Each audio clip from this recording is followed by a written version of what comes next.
اعظم صاحب یہاں بیٹھے، پاکستان دنیا کی مظلوم قوموں کا توجہ کا مرکز ہے۔ پاکستان ایک اپنا نیریٹو رکھتا ہے، پاکستان ایک اپنی کمٹمنٹ رکھتا ہے، پاکستان اس کمٹمنٹ سے کبھی پیچھے نہیں ہٹا۔ یہ بالکل صحیح بات ہے کہ اس وقت ہمارے ملک کے مالی حالات ایسے نہیں ہے کہ ہم یہ کہیں کہ جی وہ کسی بڑے اس مازارائی کا، لیکن ہمارے ملک کے حالات اچھے بھی کب ہوئے تھے۔ پاکستان میں یہ پرسوں وزیر اعظم صاحب اس میں بیٹھے تھے جو ایپیکس کی ہماری میٹنگ تھی، میں نے کہا دنیا ہمیں کہتی ہے یہ بھوکے ننگے ایٹم بم کیسے بنا کے بھائی، وہ ہمیں جن کنسیڈر کرتے ہیں، یقینی طور پہ بعض کاموں میں جن کے ہم سے اوپر ہیں۔ میں یہ سمجھتا ہوں کہ ہمارے ملک کی جو پوزیشن ہے اس وقت اس خطے کے اندر، یہ چنگاری اگر ہندوستان باز نہ آیا تو یہ 2 ایٹمی پاور ساری دنیا کو اپنی لپیٹ میں، اقوام عالم کو، اقوام متحدہ کو اپنا رول ادا کرنا ہوگا۔ میں جو اندر بیٹھا جناب اسپیکر آپ کے چیمبر میں وزیر اعظم صاحب کی خدمت میں جو میں نے گزارش کی کہ آئندہ ہمیں OIC کو ہم اپنا رول اپنی وزارت خارجہ کے ساتھ مل کے ادا کریں گے۔ ہم اپنی وزارت خارجہ کے ساتھ، میں اس لیے کہ میں نے OIC کے جو ہمارے سیکرٹری جنرل ہیں ڈاکٹر حسین ابراہیم طاق، میں نے ان سے جب گزارش کی کہ کشمیریوں کو اپنے OIC کے سیکریٹریٹ میں بٹھائیے۔ ایک ہمارا بھاگ کا ایک آدمی جو بیسیکلی وزارت خارجہ کا ملازم ہے، وہ اس وقت وہاں پوسٹڈ ہے، وہ کہہ رہے تھے کہ یہ کشمیری ہے۔ میں نے کہا نہیں، ایکچوئل کشمیری لے جائیے، یہ ماجد خان صاحب کی طرح کا جو ایکچوئل کشمیری ہو، یا وہ جو APSC والے بیٹھے۔ بنیادی طور پہ میں نے کہا کشمیر کو دیکھ کے کشمیریت یاد آئے گی، مظلومیت یاد آئے گی، آپ کو ترس آئے گا، آپ کو رحم آئے گا۔ میں یہ سمجھتا ہوں کہ بنیادی طور پہ کشمیر کا اگر قصور ہے صرف اور صرف یہ کلمہ پڑھنا کہ لا الہ الا اللہ محمد رسول اللہ، کیا قصور ہے کشمیر کا؟ ایسٹ تیمور میں، سوڈان میں، دنیا کی کون سی جگہ پہ ریفرنڈم نہیں ہوا؟ نہیں ہوگا تو کشمیر میں نہیں ہوگا۔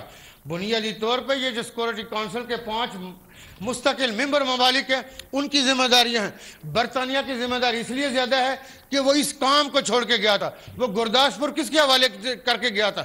کشمیر کا کون سا رستہ ہے جو ہندوستان کے ساتھ ملتا ہے؟ بابا اقام رحمۃ اللہ علیہ نے ایسے کہہ دیا تھا کہ کشمیر پاکستان کی شارک ہے۔ یہاں پہ 2 ہمارے لاجز اس شہر کے ساتھ جڑتے ہیں۔ میں وزیر اعظم صاحب سے یہ کہوں گا کہ ان جگہوں پہ ہم بابا اقام کے حوالے سے بڑے میوزیم بنائیں تاکہ ہر آنے والی ہماری جنریشن، آج کا سوشل میڈیا کا بچہ جو ایسے سکولوں میں پڑھتا ہے، نہ تاریخ پڑھائی جاتی ہے، نہ ہمارے اسلاف کے بارے میں بتایا جاتا ہے، وہ سوشل میڈیا پہ پوسٹ لگاتا ہے کیا کیا تھا بھائی انہوں نے، وہ وہاں پہ بھی 27 کروڑ ہے، وہ 27 کروڑ ان کی غیرت کہاں ہے جب ہماری بیٹی کے سر سے چادر کھینچی جاتی ہے؟ ان 27 کروڑ کو سانپ سونگ گیا۔ میں یہ سمجھتا ہوں غیرت ہے تو کشمیر کے اندر ہے، کشمیری ایک کے پیچھے ایک، جنہوں نے 22 جانیں دی کشمیریوں نے۔ یہ کشمیریوں کی ہی تاریخ ہے کہ ایک آذان کی تکمیل کے لیے 22 جانیں، ایک سے بڑھ کے ایک جان دے رہا تھا، اس لیے کہ آذان مکمل اور جماعت کے ساتھ نماز ادا کی جا سکے۔ یہ کشمیریوں کا ہی وصف ہے۔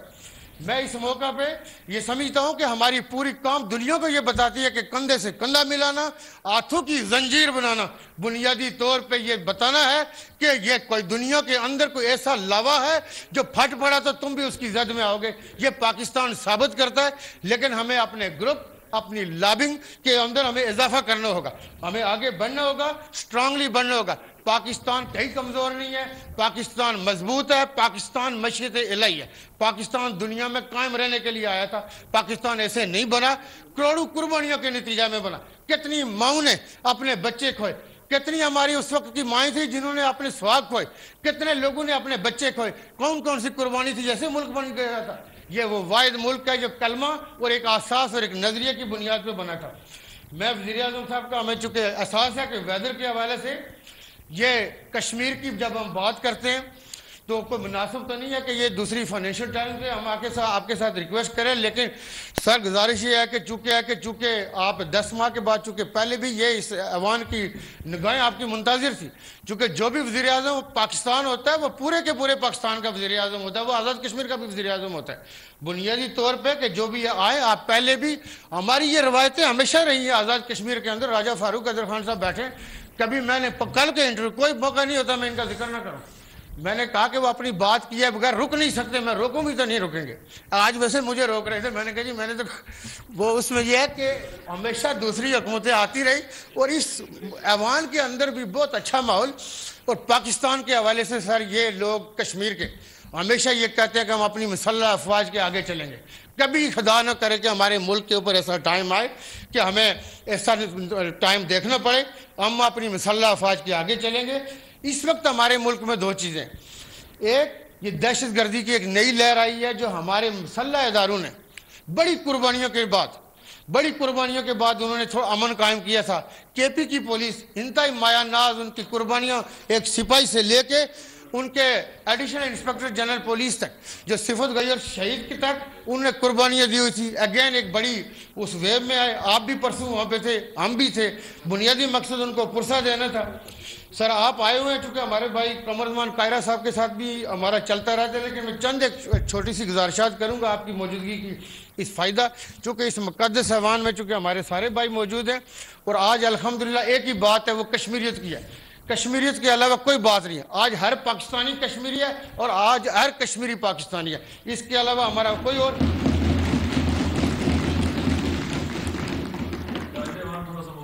بس سر میں شارٹ کروں گا، چونکہ ہم سر آپ کو جناب اسپیکر، چونکہ یہ آپ کو بھی مجھے بھی ہم سب کو، چونکہ آزاد کشمیر میں سر ایسے ہے کہ پسری ہے ہی کوئی نہیں۔